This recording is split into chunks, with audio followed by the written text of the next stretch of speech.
Hello বন্ধুরা, আপনারা খেতে বসেছেন গো। দেখুন আমাদের কিন্তু বাগানও গোছানো হয়ে গেছে। আমার ছোট্ট হিসারের ছোট্ট মেনু। আজকে কিন্তু বেশি রান্না করতে পারিনি, টুকটাক যদি রান্না করি সেটাও কিন্তু করতে পারিনি। আমার শরীরটা বেশ ভালো নেই, সর্দি হয়ে গেছে, খুব হাঁচি হাঁচি হচ্ছে। তো সেই জন্য আমি বেশি রান্না করতে পারিনি। আজকে একটু রান্না করেছি আজকে বিরি, মুগ, মুসুরি আর বিরি তিনটে কলাইয়ের ডাল করেছি। শুধু বিরির ডাল কদিন খেলাম বলে আরও বেশি ঠান্ডা লেগে গেল। ওগুলো ঠান্ডা লাগার জিনিস, কিন্তু কি করব মানে ভালো লাগছে না। বিরির ডালটা খেতে খুব ভালো লাগে, সেই জন্য করলাম, খেলাম।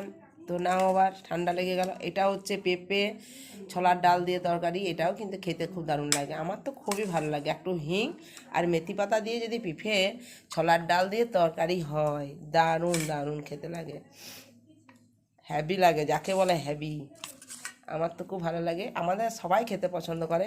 কিন্তু পেঁপের তরকারি করলে কিন্তু ছোলার ডাল দিতে হবে, ব্যাস, তাহলেই কিন্তু হবে। ছোলার ডাল ছাড়া পেঁপের তরকারি খেতে চায় না।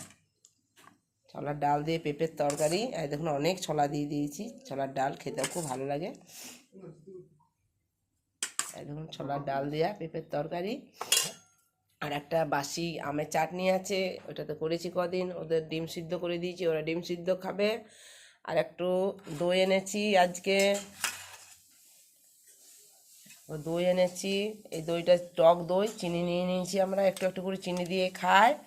কিন্তু যা সর্দি করেছে বাবা, তবুও ওই দই আর ছাড়তে পারছি না। তাও খেয়ে নেবো, যা হয় হবে, খেয়েই মরবো। না খেয়ে কেন আবার মরি, খেয়েই মরি। তো এই ঠান্ডা ঠান্ডা দই চিনি দিয়ে রেখে দিয়েছি, খাবো। তো এটা হলো আমার আজ ছোট্ট হিসারের ছোট্ট মেনু। হ্যাঁ, দেখুন আমার ছেলেটা রান্না করছে, হ্যাঁ দেখুন রান্না করছে বসে বসে। ওইটা হচ্ছে রাতের জন্যে সয়াবিনগুলো ভেজে দিয়েছিলাম কাল থেকে। তো সেগুলো একটু তেল দিয়ে ভাজা করে রেখে দেবো, রাত্রে হবে সয়াবিনের তরকারি, সেই জন্যে ভাজা ভাজা করে রেখে দিই। ঠিক আছে, জল করা, জলটা করা, আসনটা দে। এবার আমরা খেতে বসবো। সব কিছু বাগানো গোছানো হয়ে গেছে। আমার ছোট্ট হেঁসেলের ছোট্ট মেনু। যদি ভালো লাগে অবশ্যই লাইক কমেন্ট করবেন আর দেখবেন। তাহলে এখানেই রাখছি, আমরা খেতে বসি।